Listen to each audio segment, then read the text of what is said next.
Fermer mahsulot beryapti, go'sht beryapti, sut beryapti, tovuq beryapti, g'alla beryapti, paxta beryapti, chigit beryapti, kunjara beryapti, shuluqa beryapti, moy beryapti. Sizlar nima beryapsizlar? Gapir, 1 2 3 nima hisobdan chiqasan? Nima senga bu? Detsatmi bu senga? Bu davlat bu. Moliya bo'lim boshqa bo'lsang sen kasalsan. Oldingi moliyaning rahbarlari hammasi kasal bo'lgan. Odamlar nima deydi menga? Odamlarga nima savolga qanday javob berayman? Joyida meni vakillarim sankanman. Soliq menga xuddi mana forma kiyib yurgan kerak emas. Kechasi yotganingda Xudo taolani oldida va shu vazifangni oldida qanday hisobot berasan? Quva rayoni shunday quva degan, shunday madaniyatli, shunday kechirasan ilmiy salohiyatga ega bo'lgan rayon bu.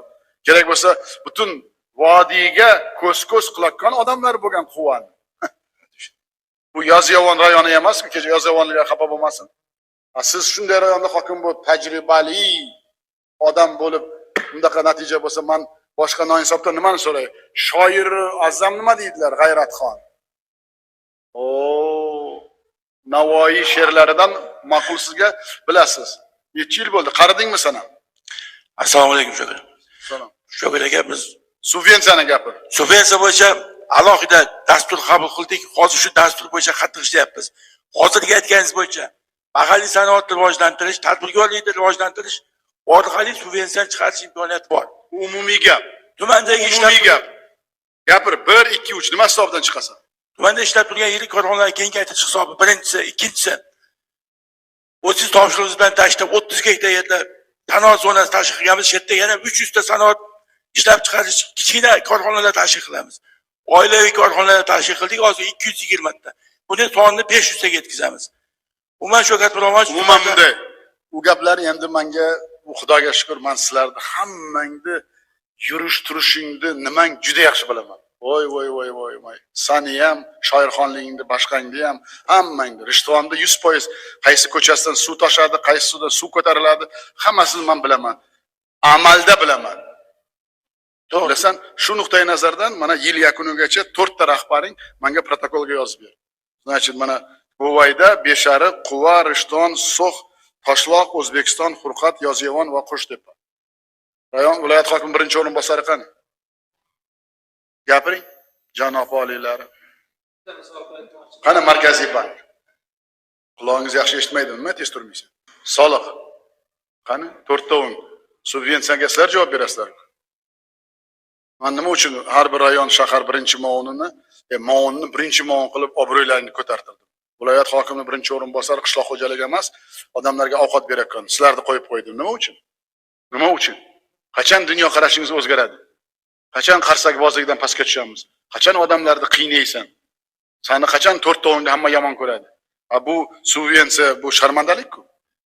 Kechasi yotganingda Xudo taolani oldida va shu vazifangni oldida qanday hisobot berasan? Men har kuni yotganimda qayerda ishlashni qatnashsam, men nima foyda keltirdim bugun jamiyatga, xalqqa deb yashardim. Hozir ham shunday. Nima sen bo'ddayib hamma yuribsan? Solig'ing nima qiladi oylik olib? Nima qiladi mana Markaziy banking bo'ddaygan bu oliglar? Bularni Markaziy bank mana rahbarini o'zgartirdim. Boshqa ilojim haligi hozir bular ishlash kerak, ilojim bo'lmagan. Ha? Nima ishlamaysan?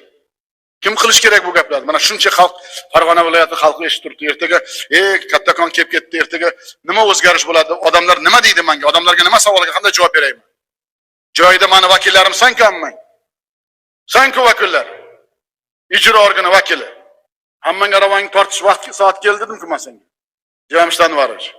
Bir xil vaqt sizni joyingizga o'tirgan noinsof oyog'i yerdan uzilgan narsa ijrodan tushunmay faqat 8%, 95% deb hamma yerda o'ldirib ketdi. Mana u noinsoflarni ishlatishingiz kerak edi. O'tirib olib, men sizga bugun hamma narsani aytdim. Mana shu iqtisodiy kompleksdan kelgan hamma noinsoflar qolib ishlash kerak. Buni o'rgatish kerak. Markaziy bank kabinetida galstuk toqib o'tirayotgan kerak emas. Soliq menga xuddayib mana forma kiyib yurayotgan kerak emas. Mana u noinsof viloyat hokimining birinchi o'rinbosari vakolat berdik.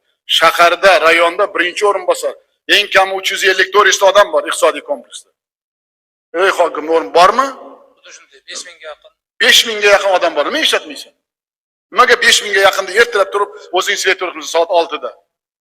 Sen buni qilasan, sen buni qilsan. Kecha soat 2 da. Men rayon hokimi bo'lganda soat 5 da Toshkentda moliyachini chaqirardim, soliqchini chaqirardim. Bitta istochiga tushmaganda soliqchini jonni olardim.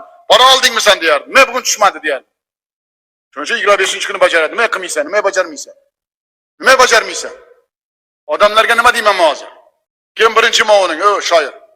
Xoyiq Manarjon Necha qatnashyapti. yildan beri ishda yuribdi? 2-yil ishlayapti. Qani mikrofonni ber. Qani Rishton. Marhamat. Rishton rayon. Nimaga eshitmayapti? Assalomu alaykum, muhtaram. Assalomu alaykum. Men Nusrat tuman hokimi birinchi o'rinbosari Xoliq Parmarjon bo'laman. Yaxshimisiz? Qani eshitdingizmi bu gaplarni? Eshitdim. Ha, nima deysiz? Qani Rishtonda xalqi nima deyapti? Odamlarni qanday qilib shu subvensiyadan chiqarish? Subvensiya degani o'zimiz boqishni o'rganishimiz kerak, oddiy tilda. Tamam, men mana shu hozir mana shuncha gap gapirdim. Kam ta'minlangan odamlarni chiqarishimiz kerak dedim. Men hozir boshqa tadbirkorlarni qo'llab-quvvatlash dedim. Mana bosh vazirni o'rinbosarini o'zgartirdim. Sizni kuratoringizni nimaga sangiz uni oyog'i yerdan uzilgan toqati yo'q edi uni odamlar bilan ishlashga. Faqat qog'oz bo'lsa, oliy janob gaplar bo'lsa zo'r edi. O'ldi iqtisod shuning uchun. 8%.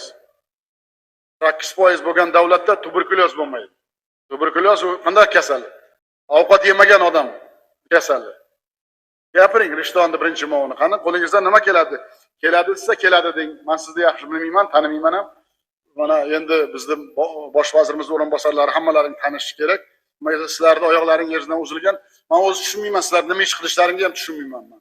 Qishloq xo'jaligida men birinchi mo'g'un o'zi oldin qishloq xo'jaligi edi. Uni olib qo'yib sizlarga bergandim mo'g'un qilib. Sizlar nima qildilaring bu yillarni bilmayman. Shuning uchun men sizlarga birinchi mo'g'un berganim. Endi sizlar vatanimizga, xalqimizga salgina pastga tushib xizmat qilayotgan odamsiz, lekin sizlar nima qilishlaringni bilmaysizlar. Qanday qilishlaringni bilmaysizlar. Natijaga ishlardi. Fermer mahsulot beryapti, go'sht beryapti, sut beryapti, tovuq beryapti, g'alla beryapti, paxta beryapti, chigit beryapti, kunjara beryapti, shuluqa beryapti, moy beryapti. Sizlar nima beryapsizlar? Gapir vaqti yo'q, ey. Muhtaram prezident, haqiqatda ham e'tirozlar o'rinli.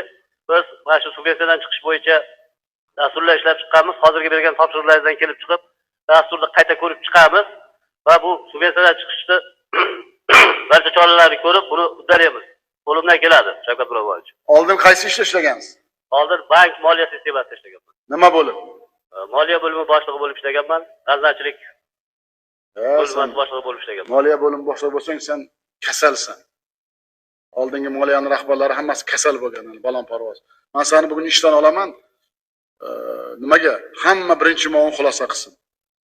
Men birontang bilan bunda ishlashga toqatim yo'q. U hozirgi gaping balon parvoz gap. Sen nimaga tayyorgarlik qilmagansan? Prezident bilan uchrashyapsan-ku. Nimaga aniq rejalaring yo'q? Umumiy ko'rib chiqamiz. Nima senga bu? Detsatmi bu senga? Bu davlat bu. O'rtoq viloyat hokim birinchi o'rinbosari. Davlat bu. Qo'lingdan kelmasa ishni bo'shatib qo'y. O'sha qo'y, men ertaga xalq oldida qanday hisobot beraman? Shu nuqtai nazarda hamma Bag'dod, Buvayda, Beshariq, Quva, Rishton, So'x, Toshloq, O'zbekiston, Furqat, Yozyovon va Qo'shtepa tumanlarida Jamshid Anvarovich bilan qolib, menga 2 kun ichida protokolda yozib bermasa, hammasi ishdan ol. Soliqchisini ham ol, bankirni ham ol. Siz viloyat banki qayerdan kelgansiz? Respublika Markaziy bankida ishlaganman. Sizni ko'rinishingiz haligi, lekin men storingizda o'qidim. Juda qo'lingizdan ish kelayotgan odam deb o'qidim. Menga yozib bergan ma'lumot bo'yicha. Ko'p odamlar tushuntirish xati yozib berdi. Prokuror, militsiyalar, налогchilar nimaga sangiz noinsofligi uchun, poraxo'rligi uchun, ikkinchidan aroq ichish joyida boshqa ishlar bilan shug'ullanish uchun davlatning formasini kiyib, ayol-payollar bilan hammasi menga ayon. Kerak bo'lsa men o'qib beraman. Davlat maslahatchi Ismoilov kelib hammasidan tilxat oldi, to'g'rimi? Yo'qmi? Hamma ma'lumot menda bor. Lekin siz to'g'ringizda meni fikrim qog'ozda, paka. Mana men sizga topshirib beryapman. Sen qo'lingdan kelsa, ana shu hozirgi subvensiyani sen tushunasan. Subvensiyani qoni bank, kredit berish kerak, tadbirkor paydo qilish kerak, moliyalashtirish, baza qilish kerak, ukajon. Davlatga hammang ishlashing kerak. Mana yosh deydi, sen yosh yigitsan. Sen ishlamasan kim ishlaydi? Kim o'zini qiynaydi? Nimaga o'zlaringni qiynamaysizlar? Men nimaga gapimni boshladim? Bizga tashqaridan kelib hech kim hech bola qilib bermaydi. Hech qachon.